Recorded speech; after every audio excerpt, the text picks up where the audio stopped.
Hello and welcome to another movie review of the HCC MovieMaker Academy. My name is Fabian Brims.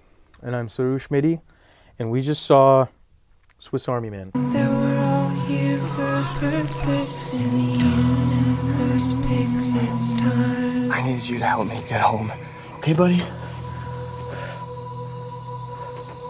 Okay, buddy.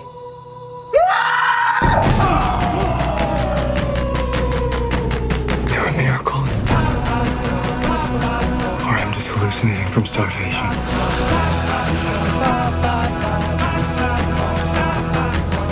You're special. I'm special.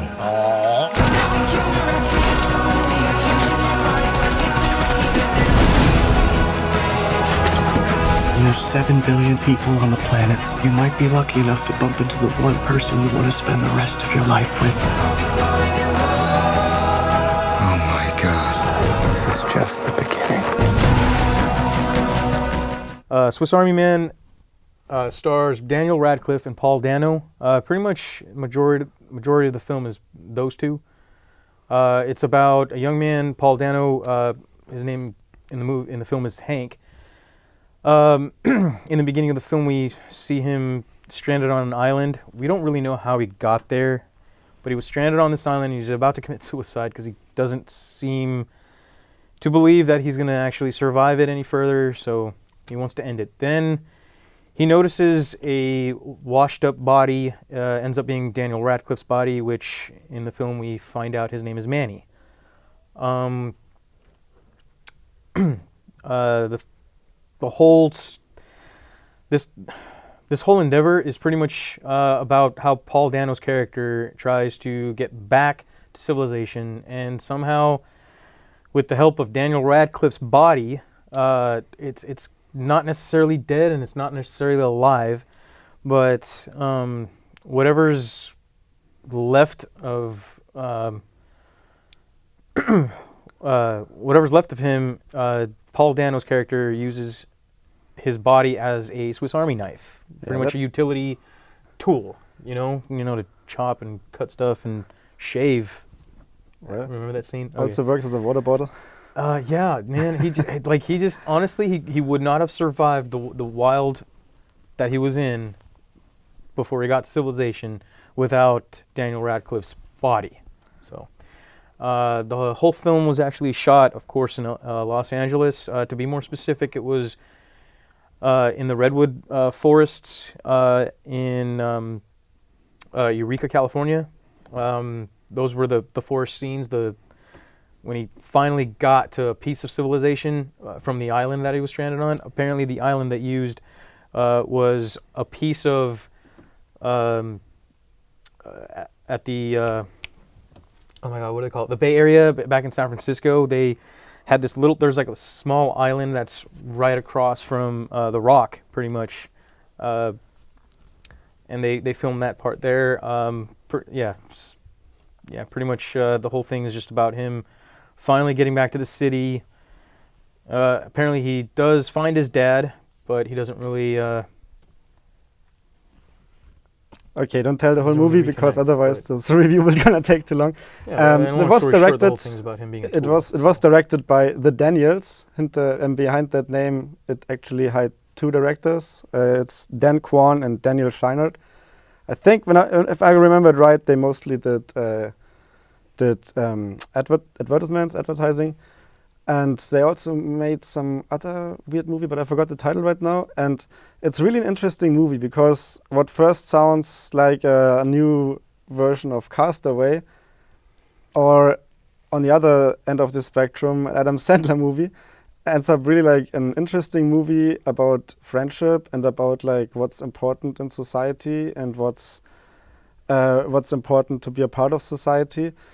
And it also had, like, for example, many fart jokes, but not the kind of fart jokes you would see in an Adam Sandler movie, but like as dead bodies do often, this dead body of Daniel Radcliffe is like constantly farting until he gets plugged with a cork.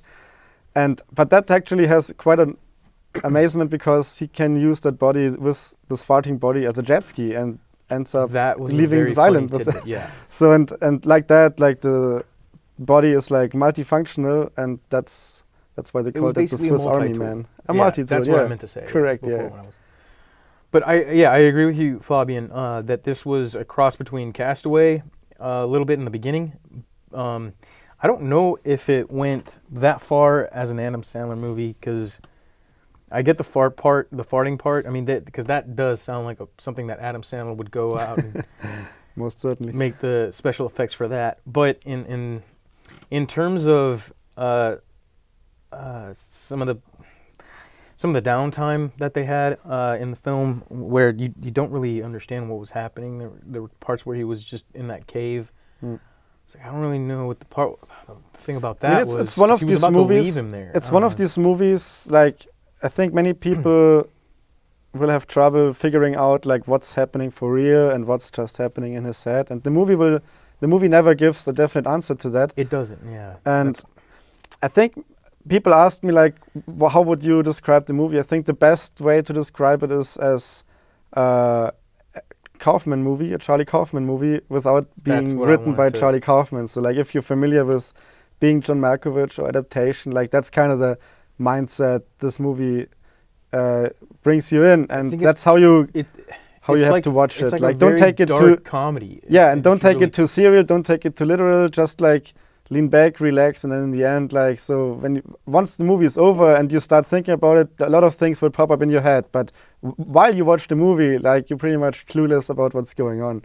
At least that was how it was for me. So I think it's safe to say that this film was actually kind of another way of kind of showing that, you know, there are moments where you might be in a situation where you're stranded, okay?